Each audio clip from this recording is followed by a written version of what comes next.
Wakil Gubernur Aceh Fadlullah melakukan kunjungan langsung ke asrama mahasiswa Aceh di Malang, Jawa Timur sebagai bentuk perhatian dan kepedulian pemerintah Aceh terhadap kondisi warganya yang sedang menempuh pendidikan di luar daerah.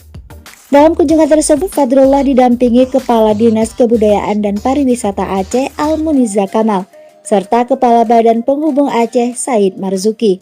Wakil Gubernur Fadlullah mendengar secara langsung berbagai keluhan dari mahasiswa terkait kondisi fasilitas asrama yang memprihatinkan. Mahasiswa melaporkan adanya kebocoran atap, saluran air yang rusak, hingga genangan air saat hujan yang menyebabkan lantai satu asrama sering tergenang air. Selain itu, beberapa fasilitas seperti lemari penyimpanan, dapur, dan penerangan juga disebut tidak layak dan perlu perbaikan segera.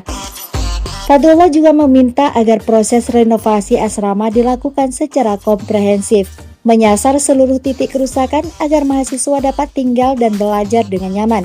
Ia menekankan pentingnya pengawasan dalam pelaksanaan renovasi agar hasilnya tepat sasaran. Selain asrama Pucuk Baren, Fadlullah juga meninjau asrama lainnya di Malang, seperti asrama mahasiswa Aceh Cut Mutia dan asrama Cik Ditiro.